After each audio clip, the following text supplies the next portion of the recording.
Isaiah chapter 66 verse 1, kini ang giingon sa Ginoo, ang langit maoy akong trono, ug ang yuta maoy akong tungbanan. Usa unsaon man ninyo pagbuhat ug balay alang kanako, ug unsa mang dapita ang inyong ikahatag kanako aron himuon kong pahulayanan.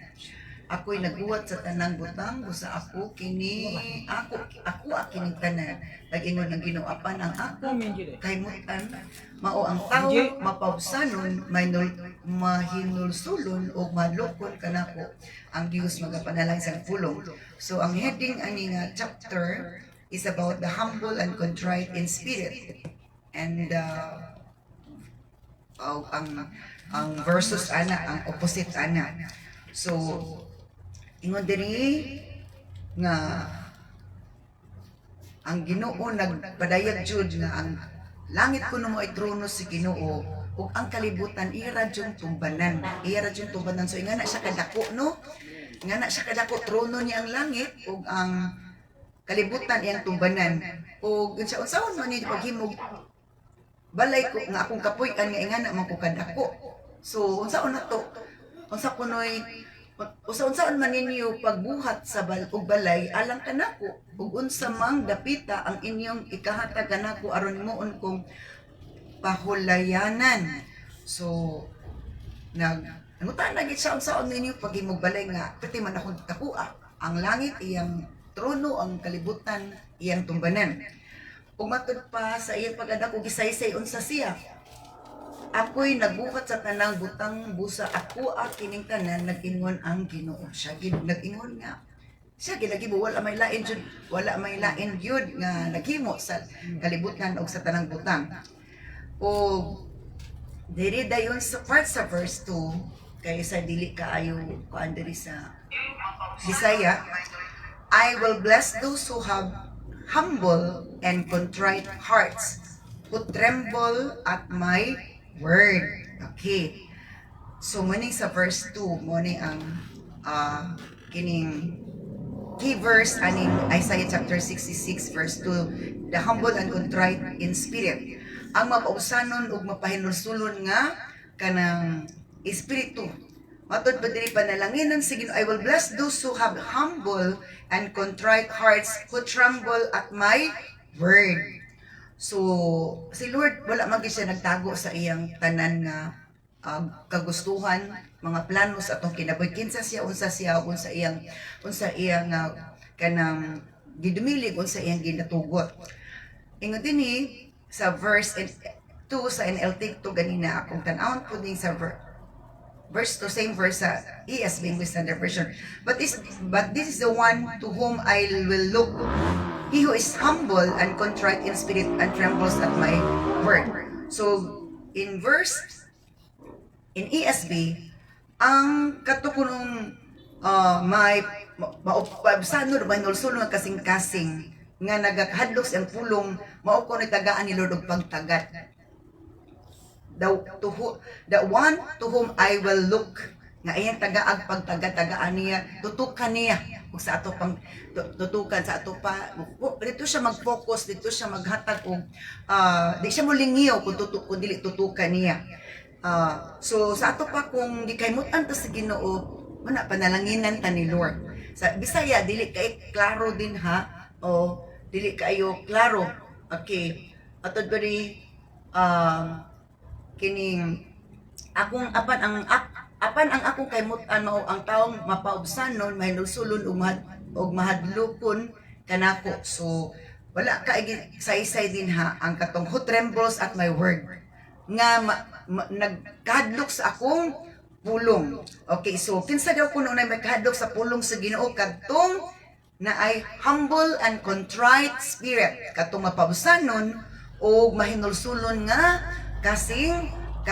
So tagaan ni Lord ug pagtagad wala siya galingyo kundi ginatutukan niya, ganahan siya tan-aw iyang panalanginan. So dito sa ta mag-focus ka Diyo. In the NLT, I will bless those who have humble and contrite hearts, who tremble at my word. So contrite means ang synonym ana is repentant, mahinulsulon nga kasing-kasing. So gikahimut-an tas Ginoo. Gikahimut-an sa Ginoo ang mapausanon kay bisag kita di man kita gana ng taong garbusa-garbuso, di ba? Ganahan ba mo taong garbusa-garbuso? Mabawaan na nato ng taong garbusa-garbuso kay ang sinultian murag sikin sa tinanawan, murag siya sakto pirmi, bisag sayop siya. Mo siya na ang timaylahan og kita gani di ganahan how mas mo ang Ginoo nga balaan siya.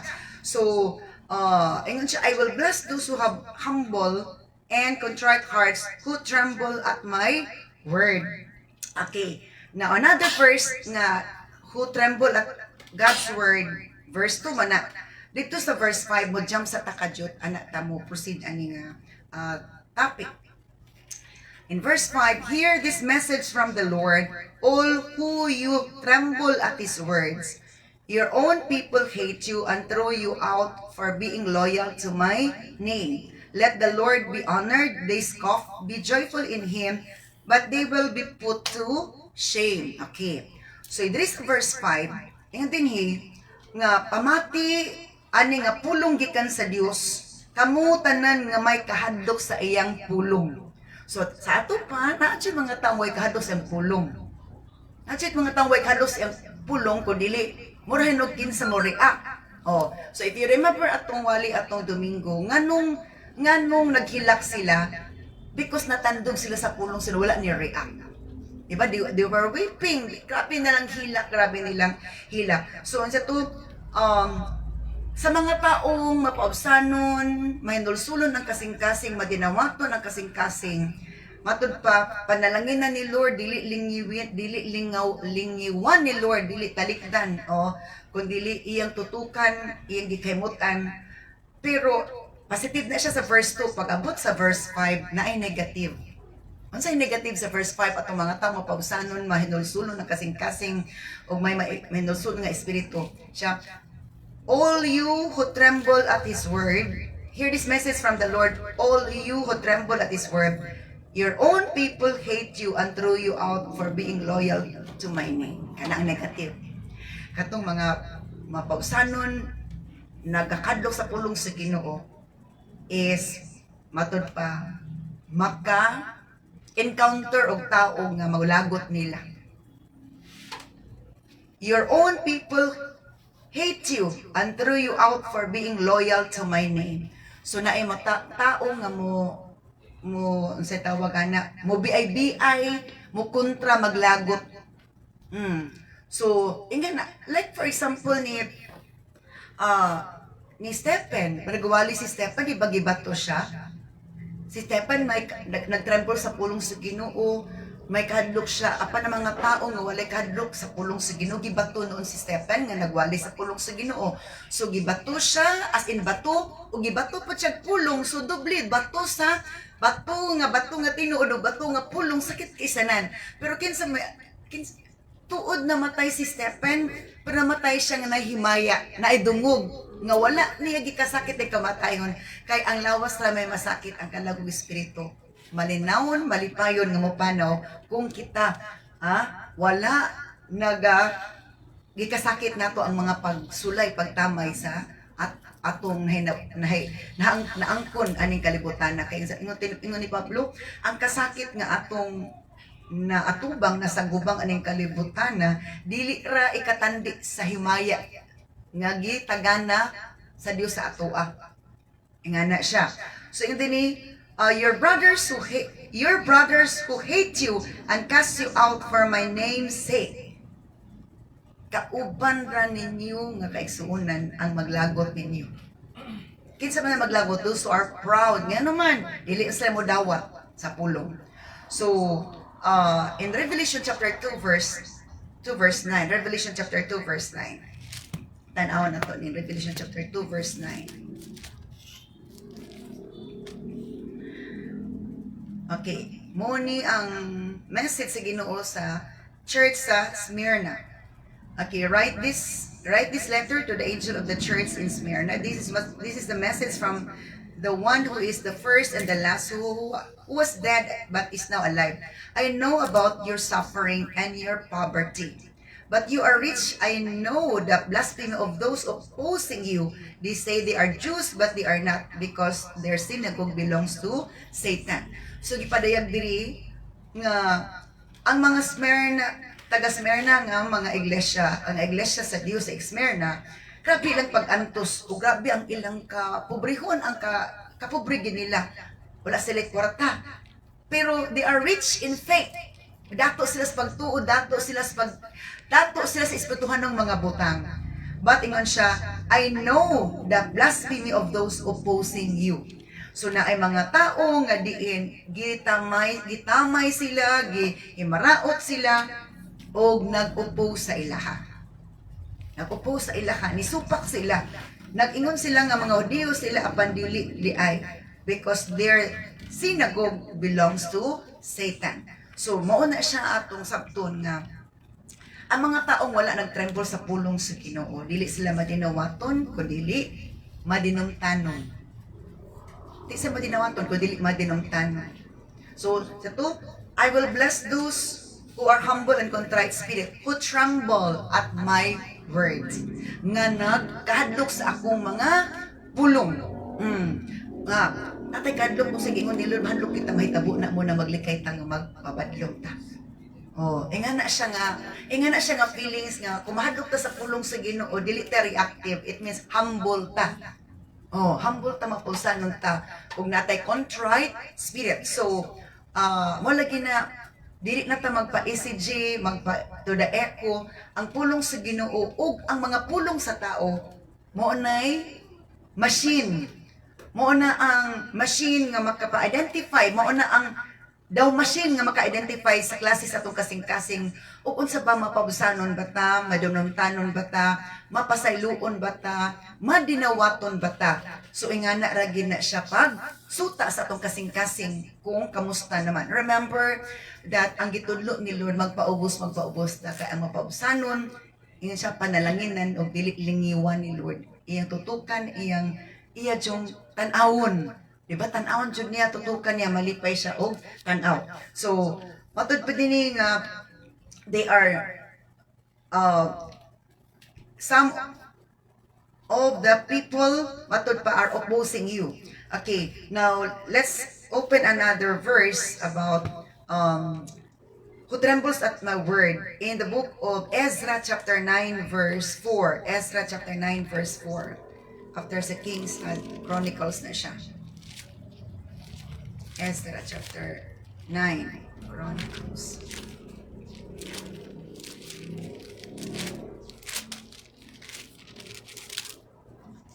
Ezra chapter 9 verse 4, verse 5, verse 3 sa ta. When I heard this, ingon si Ezra, sa din nagampo siya. Sa din nadunggan niya ang mga pulong nga gi-report sa kanang mga katawhan. I tore my cloak and my shirt. Iya gigisi ang iyang bisti. And pulled hair from my head. Iya gibira ang iyang ulo sa kapoblema. And heard and sat down utterly shocked. Nilingkod siya. Matud pa nga na-shock siya. Wa siya kasabot. Then all who trembled at the words of the God of Israel came and sat with me because of this outrage committed by the returned exiles, and I sat there utterly appalled until the time of the evening sacrifice.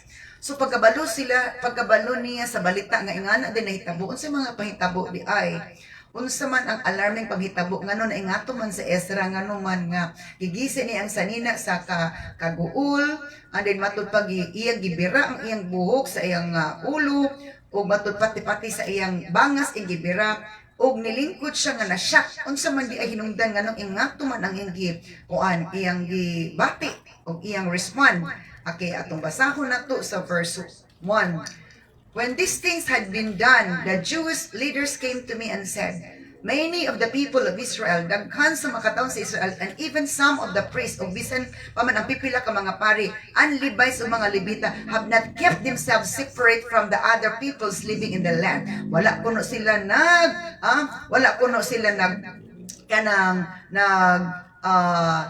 nagtipik silang kagalingon og nagpalayo sa makatawan nga nagpuyo atong yuta sa mga foreigners nga nagsimba og Diyos. They have taken up the detestable practices of the Canaanites, Hittites, Perizzites, Jebusites, Ammonites, Moabites, Egyptians, and Amorites. So, matud pa ilang ilang gibatunan ang mga dulumtanan nga mga binuhatan, aning mga klase ng mga tawhanan, ni appeal na sila, ni join na sila, ni compromise na sila, ni conform na sila silang binuhatan sa mga non-Israelites. Which is, mura na sila not chosen people, mura na sila mga tao nga walay Dios. Ug matud pa, isa pa nga gi-report sa ilaha, for the men of Israel were married women from these people and have taken them as wives for their sons. So the holy race has become polluted by these mixed marriages. Worse yet, the leaders and officials have led the way in this outreach. Okay. Muna isa problema, nakapasyak, nakapag-uul ni Ezra nga ang mga lalaki nga Israelites na kigminyo sa mga babae atong mga kaliwata kato gani nag-mention nga mga non-Israelites, dili mga Israelites, ug matud pa ingon pa diri, the holy race has become polluted. Ang balaan nga kaliwatan na hugawan na kay na ay enter marriage. Holy man ang entang Israel. Mutong isa don't, ayaw na buhata kay hugaw. Bisag unsa ta kalimpyo kung makagunit tagugaw, makaduol tagugaw, mahugawan jud ta. So ingon dinhi, busa ang balaan nga kaliwat sa Israel, nahugawan na pinaagi sa mixed marriages sa pag minyo aning mga klase nga mga babayhana. Worse yet, ang pinakagrabe, the leaders and officials have led the way in this outreach. Ang mga leaders, apil na. Why? Ang dili normal ilan nanggi himong normal. Nakuha na sila, na compromise na sila, na deceive na sila. Mo na kagulan, kasyak ni Ezra, ug matud pa sa pulong sa Dios. Ezra means help. Help, tabang. So to then all, ug agatong mga tao, then all who trembled at the words of the God of Israel came and sat with me because of this outrage committed by the returned exiles, and I sat there utterly appalled upon the time of the evening sacrifice. Kadtong nakadong sa mensahe. Dili lang si Ezra. Si Ezra ang unang naka-feel og ingato, ug ang nakasabot, nagtremble sa pulong sa Ginoo, ni apil og sabay ni Ezra. So kung na-tremble ta siyang word, the manifestation is not reaction but repentance. Paghinulsol, confession and repentance of sins. Dili reactions. So once we are reacting the word of God, there is no humility in us. But once we admit our sins, once we acknowledge our sins, there is humility and there is conviction of the Holy Spirit. The Holy Spirit will not convict if there is humility in us. Dili mo konbiktar ang Holy Spirit sa ato akong na wala tay pagpaubos. Only those with humble heart and contrite heart will be touched by the Lord and be convicted of their sins. Okay. So, ingana nahitabo nga kung naatay pagkadok sa pulong sa Ginoo, naatay pagtahod, it means na mapaubsanon ta, may nulsulon ta, ug ang effect ana is dili reaction but repentance and confession and kining sa tawag ani pagbangutan. Mabangutan ka, magkuan ka, maghilak ka nga, Lord, pasaylo adyo ko. There is a conviction of sins. And then, not only kita, dili lang ikaw, but i-generalize mo nga, Lord, pasaylo adyo. We have sinned against you. Dili lang imong kaugalingon, but maapil lang uban nga, Lord, pasaylo. Then, more than to nga, you will be doing the intercession. After the confession, intercession. After sa confession, nag-confess ka, na intercession nga, Lord, pasaylo ako, pasaylo ami. Again, after the confession is intercession. Why? That's the reality when the Spirit of the Lord moves, because there is humility.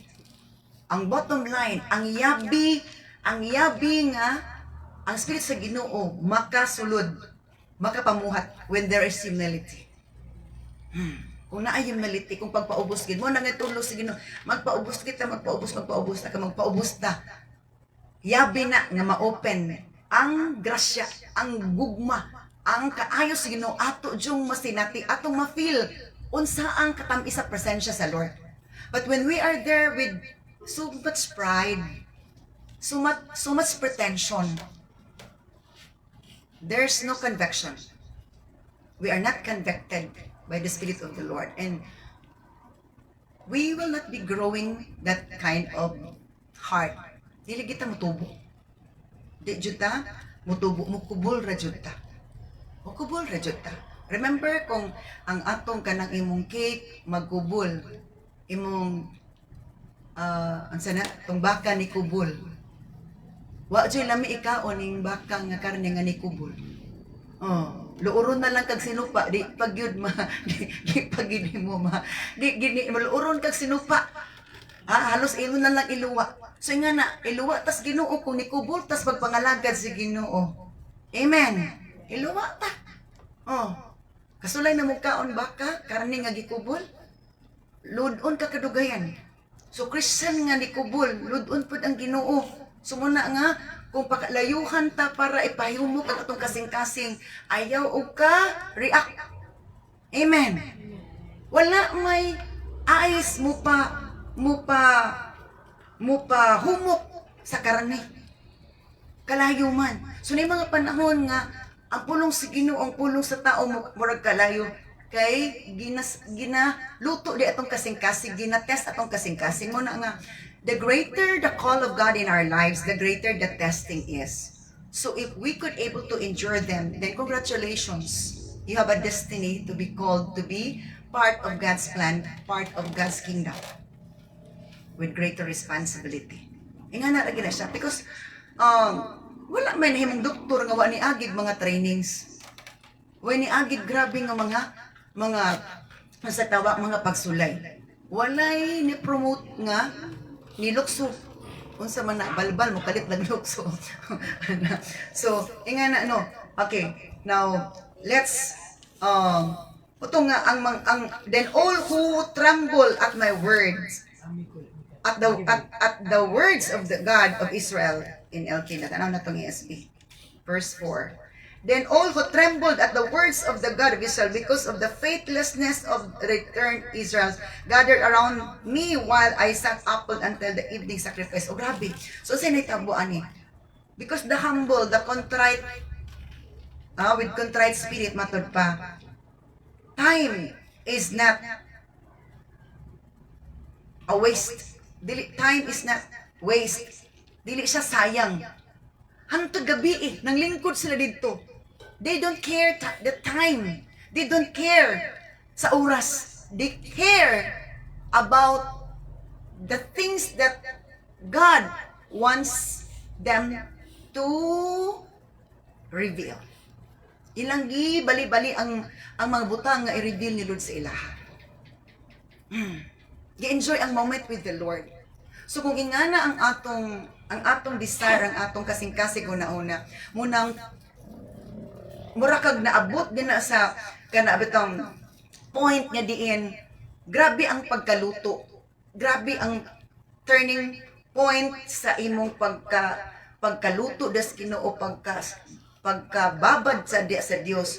Og mao na nga kana nga moment imong ginahandom nga imong mabalik og feel. And ang key lagi ang yabi, humility lang gid and time spent.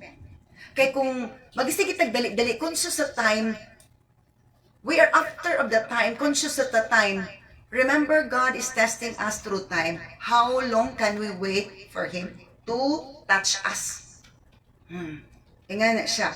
So, Kaya nga na ano nga, mo ni nakapa-strike na ko ganina while I'll read my Bible na katong Isaiah 66 verse 2 nga, those who tremble at my words. Okay. So, balikan na to atong key verse. I will bless those who have humble and contrite hearts, who tremble at my word in Isaiah 66 verse 2. Akong panalanginan, dili ako silang tutukan, ako silang tagaan og special nga pagtan-aw, special attention. Nga naman, I got their heart. Tando akong nakuha lang kasing-kasing and they got me. Hallelujah. Sa kuan pa naka-access ka. And then pero ulig ang negative. Hear this message from the Lord in verse 5. Always remember this one. Jump ta sa verse 5 before ta mo adto sa other verse. All you who tremble at His words, kamong tanan nga may kahadlok siyang pulong, your own people hate you and throw you out for being loyal to my name. Nadyo mga tamusuko na to, nga na itong loyalty sa Ginoo. And these people who are hating us, the spirit of the Lord is not in them. It's the other spirit that is behind them. Ingana na dyan na siya. Sumsugutag sa dili, that's the reality. Nga, dili dapat ta mag-expect of too much from a person nga positive because sometimes we can face that negative nga experience, negative moment, negative situation, and that would test us again og unsa man atong kasing-kasing nabay humility o contrite ra ba na may mapausanon na ba ta or contrite is repentant, mapausanon og mahinulsulon ba. So ingay na nga kanang kay og sa kuan pa mo utong bairan mo to pagbaid sa ato kay iron sharpens iron. So ingay na siya now. That's the positive and the negative. Na ay positive, i-bless ta ni Lord. Pero while we are blessed, na uban masuko, masina.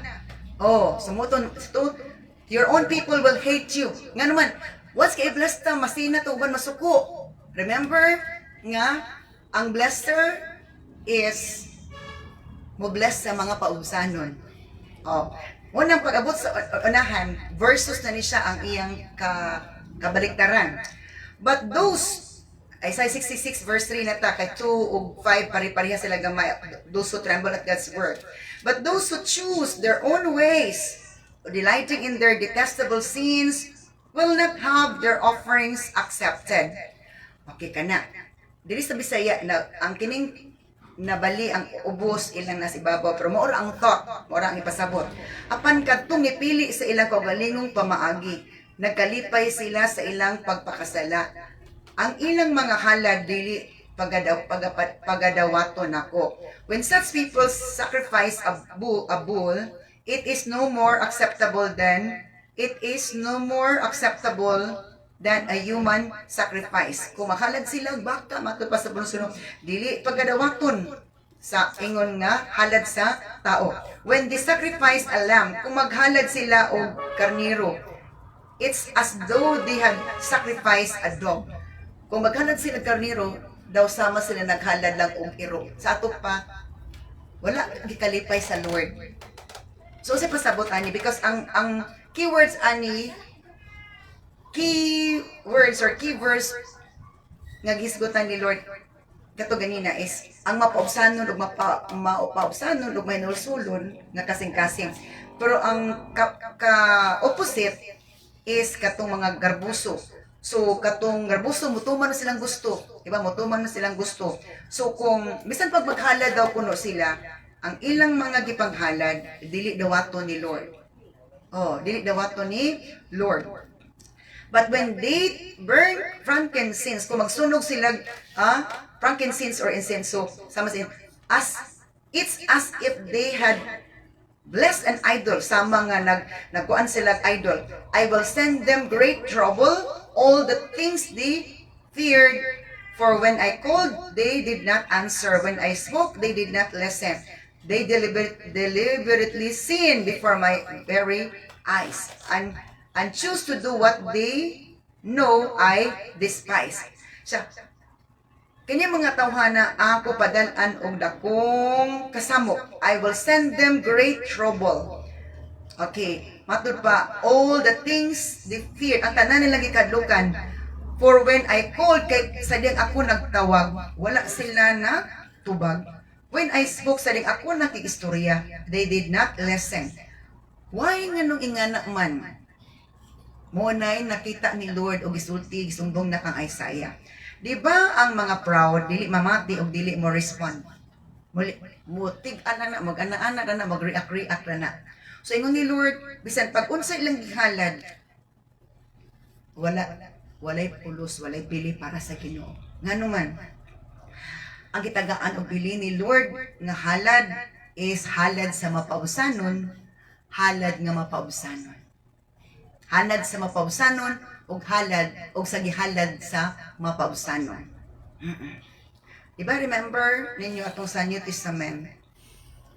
Katong naghalad, naghatag ang parisiyo nga garbuso na kay siya. O katong gihimaraot pag gid niya tong katong balo. Sadi ko pareha kanila. Ako gapuasa ko, gahatag og kanapulo ana na.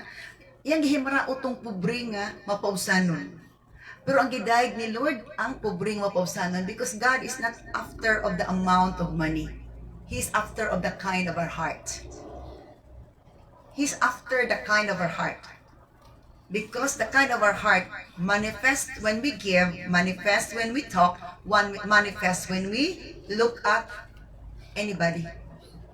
Ang atong kasing-kasing mapabsanon magpadayag na kung kita magsulti, kung kita magsulti, magtanaw, magbuhat. So, ingon na. So, ingon ni Lord, ako sing tagaan og dako nga kining trouble. I will also choose harsh treatment for them in the ESV.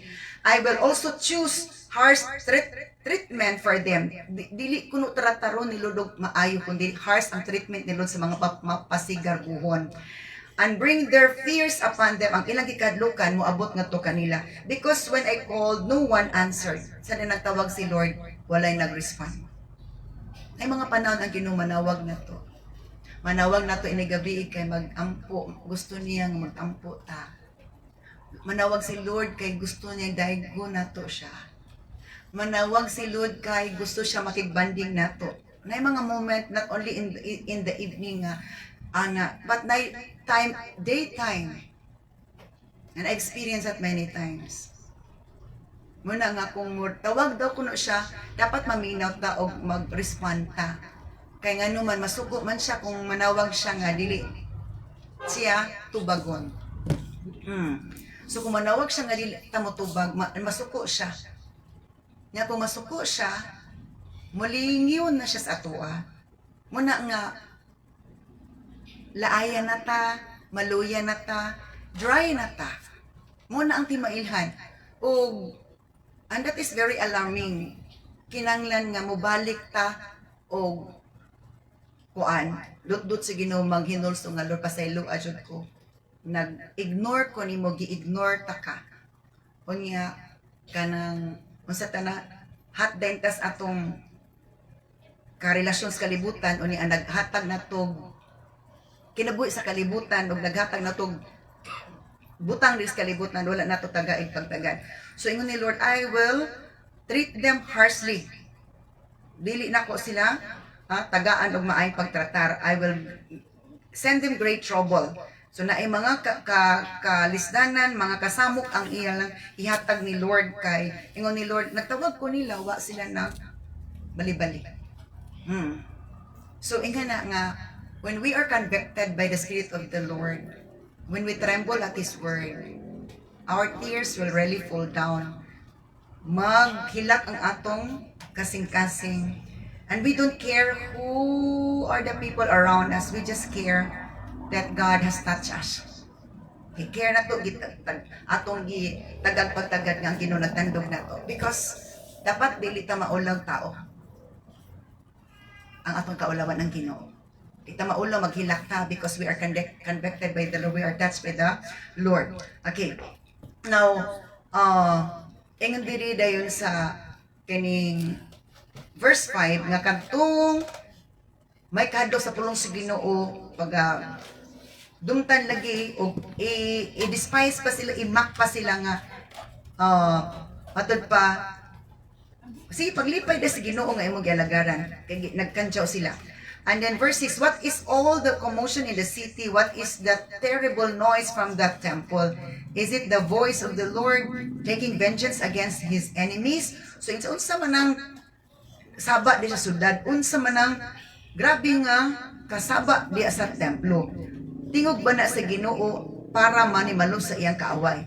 Before the birth pains begin, Jerusalem gives birth to a son. Kahit sa dili pa kuno ang pagpanganak na apunoy kasakit ug matud pa, Jerusalem gives birth to a son. So kung naay kasakit na ay mataw, kung naay kasakit na ay matao, so unsa man ipasabot ana ang tuso nato kung naay kasakitan ka na aday matawong kalag. Walay nagbati nga diin malipayon nagisingisi. So naay mga panahon nga naatas kasakitan kay naaday kalag matao. And we should be ready for that. And then kung matao na ang kalag, unsay buhaton kung matao na ang kalag nga gi pamabdos ni Lord, ipakatao ni Lord, we have to welcome. We have to welcome, atong i-welcome, dili na to i-ignore. Do not ignore a single soul.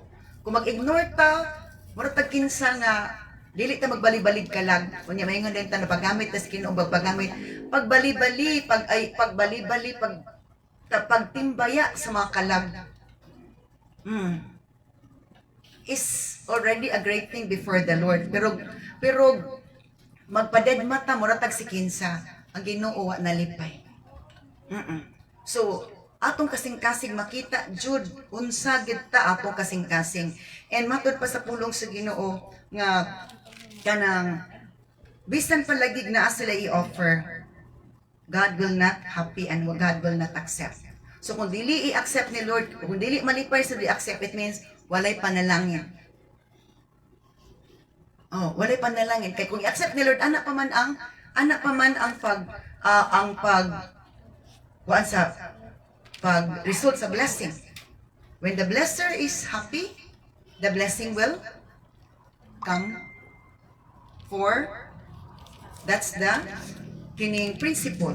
Matod pa sa pulong sa Ginoo. So moto din nga the habol ang the contrite in spirit is ubanan gid sa Ginoo, panalanginan sa Ginoo kung unsa maihatag nila ihalad, dili balibaran ni Lord. Kung dili accepted ni Lord, accepted ang offerer, accepted ang offering, accepted ang prayers, accepted ang praises, accepted siya sa presence ni Lord. Then naadin mo lagi mahadlokon ta sa Ginoo, hadlokon ta sa pulong. And not only we tremble at His word, we obey His word. Nag-obey ta. Wala ta nagsupak-supak. So, diyan na sa gingarian sa Dios na ay mga butang nahitabo nga wala ta kabantay. And that's the reality nga na ay mga activity gagihimo ni Lord pero sa wala ta kabantay. Bisan atong kagalingon wala ta kabantay nga naatay mga something not good in us which we just keep on tolerating it. Ato lang i-tolerate and God will not tolerate us doing such thing. Kaya nga naman, He's not a tolerant God. He's a disciplinarian God, a holy God, a righteous God.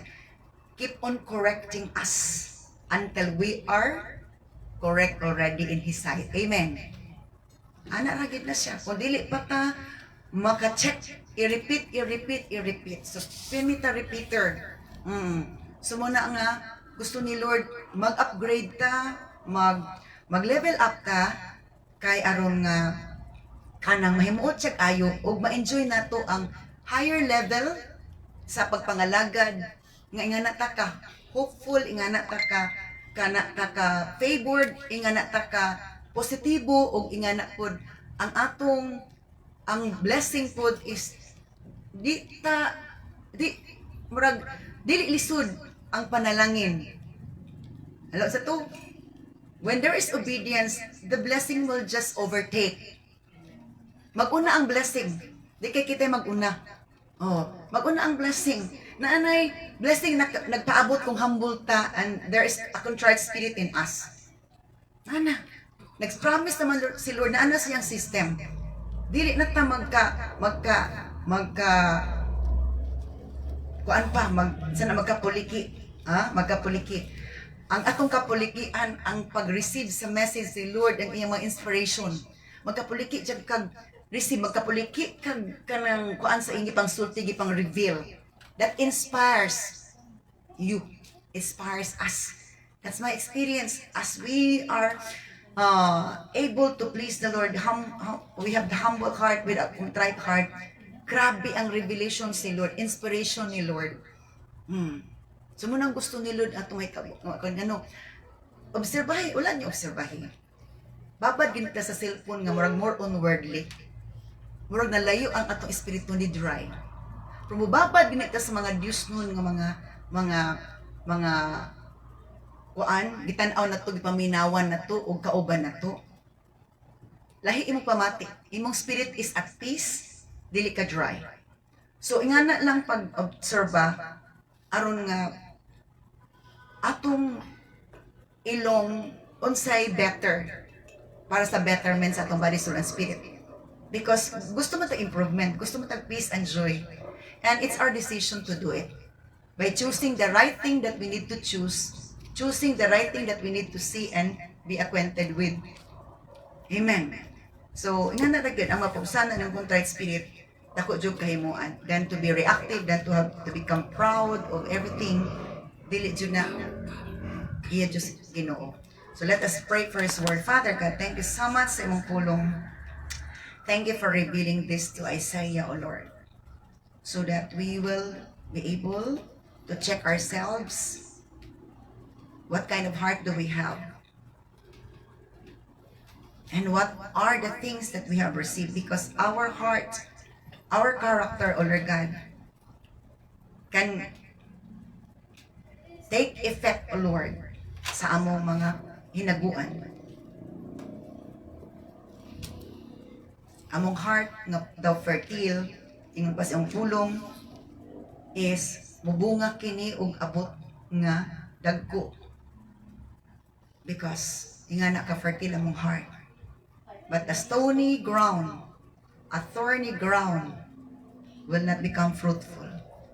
Ang batuon o tunukon nga yuta, wala gyud nababungahon. Salamat Ginoo sa imong pulong. Sa iyo'y kini sa mga miling nga tugo. And bless us all together. In Jesus' mighty name we pray. Amen.